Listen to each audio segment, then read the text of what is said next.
సుమన్ టీవీలో మీ personal and business promotions కోసం కింది నెంబర్కి కాంటాక్ట్ చేయండి. అసలు కంటే కొసరు ఎప్పుడూ సంతోషాన్ని కలిగిస్తుంది. ఉచితంగా కలిసొచ్చింది ఏదైనా అందుబాటులోకి వస్తే విపరీతంగా సంతోషపడిపోవడం మానవ నైజం.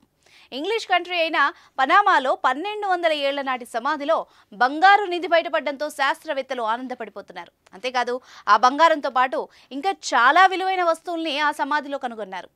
మధ్య అమెరికా దేశమైన పనామాలో బంగారు నిధులు ఉన్న సమాధిని గుర్తించారు శాస్త్రవేత్తలు. తవ్వకాలు జరపడంతో ఈ విషయం వెలుగులోకి వచ్చింది. అంతేకాదు బంగారంతో పాటు చరిత్రను, అప్పటి సాంప్రదాయాల్ని తెలియజేసే చాలా ఐటమ్స్ దొరికాయి.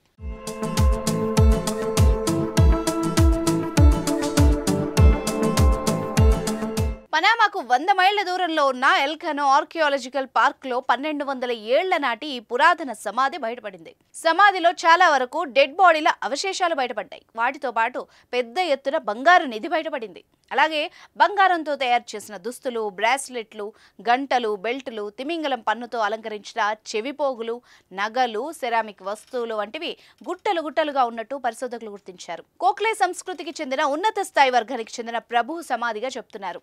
ఇక్కడే మరో 32 డెడ్ బాడీల అవశేషాలు కూడా బయటపడ్డాయి. చనిపోయింది ఉన్నత వర్గానికి చెందిన ప్రభువు కాబట్టి అప్పటి ఆచారాల ప్రకారం ఈ 32 మందిని బలిచ్చి ఉండవచ్చని శాస్త్రవేత్తలు భావిస్తున్నారు. ఎల్కనో ఆర్కియాలజికల్ పార్క్ పరిధిలో శాస్త్రవేత్తలు ఈ బంగారు కళాఖండాల సంపదను కనుగొన్నారు.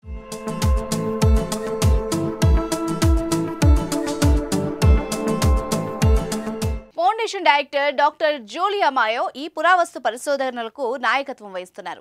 2022లో పురావస్తు ఉద్యానవనంలో తవ్వకాలను ప్రారంభించినట్టు సాంస్కృతిక మంత్రిత్వ శాఖలోని జాతీయ వారసత్వ డైరెక్టర్ లినెట్ మాంటెనెగ్రో వెల్లడించారు.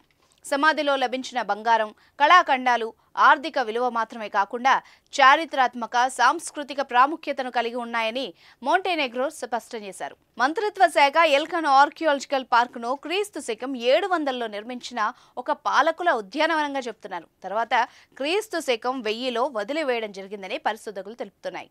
పనామా నగరానికి నైరుతి దిశలో సుమారు 100 మైళ్ల దూరంలో ఉన్న కోక్లే ప్రావిన్స్లో ఉన్న ఈ పార్క్ పురాతన నాగరికతలకు, వాళ్ల ఖనన ఆచారాలకు నిదర్శనంగా నిలుస్తోంది.